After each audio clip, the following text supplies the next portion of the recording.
It is interesting how everyone assumes that the pro-life movement in America began in 1973 with Roe versus Wade. But we who were around during the civil rights movement and struggle of the 1960s, we know that the first anti-abortion groups were organizations like the Black Panthers.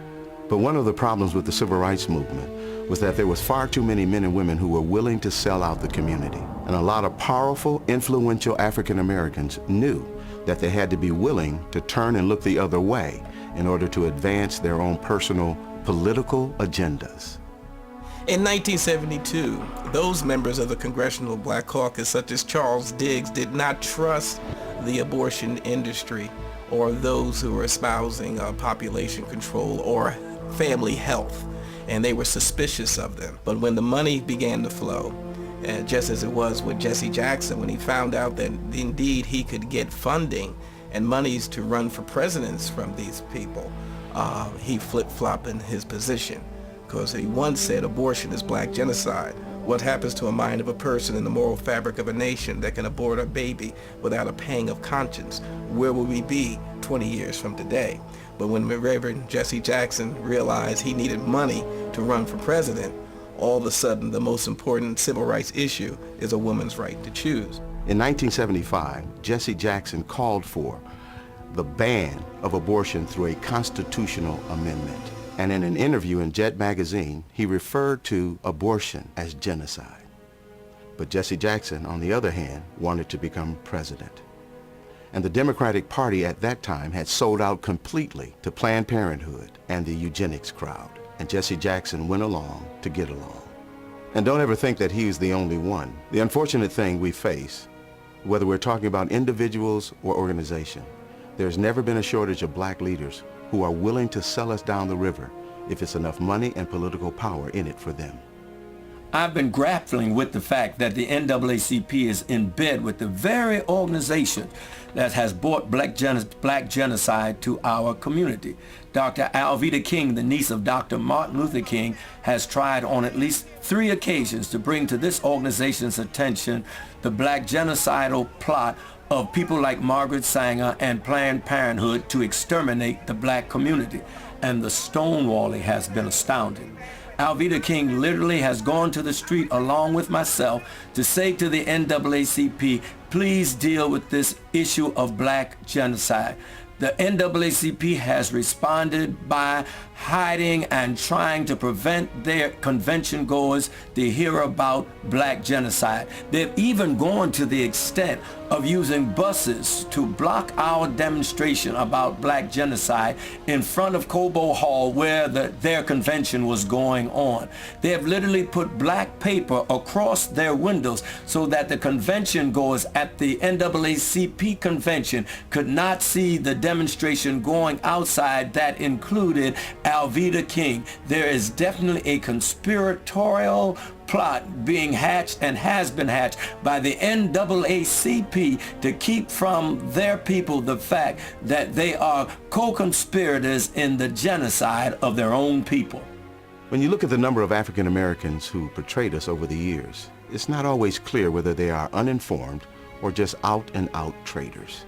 When we see pro-choice politicians defending abortion on television, do they really understand the implications of abortion and that it is certainly used for black genocide? Reverend Benjamin Hooks, one of the former presidents of the NAACP, once personally told me that the NAACP would not bring this subject to the floor because they believed it would tear up the NAACP. Even the media has conspired with the NAACP to keep this issue from the attention of the black community and the public at large. I have seen the news media literally hide their trucks so that they would not be in a position to have to cover the demonstrations in front of Cobo Hall, only to bring them out after the demonstrators had left. This is an outrage that the black community is having the life of its babies destroyed, and the NAACP and the media are knowingly conspiring to keep this information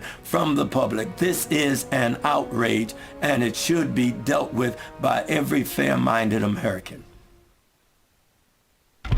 The civil rights elite has forgotten the lives of unborn black children and has joined those who choose to kill them. Unbelievable! They have forgotten that in the past, racists snatched black babies from their mother's arms and sold them into slavery.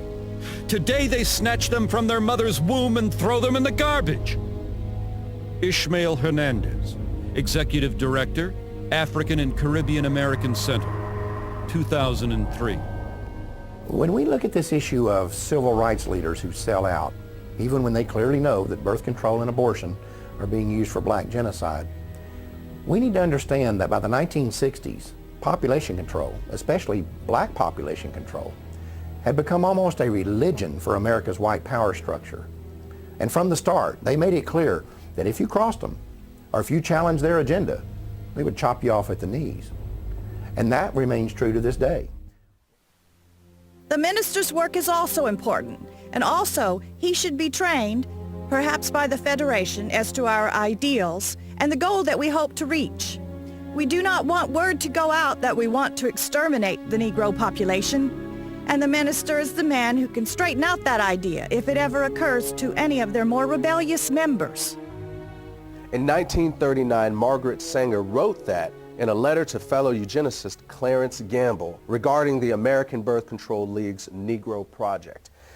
Sanger's letter makes it clear that the eugenics movement understood they would need to neutralize the opposition they might get from the church. They also knew that this would be especially crucial within the African American community.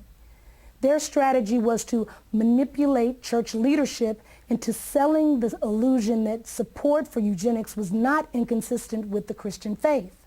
To do this, they would often recruit pastors to be frontmen for eugenics policies and provide them with prepackaged sermons on eugenics. They also held contests in which awards would be given to the ministers who came up with the best pro-eugenics sermons on their own.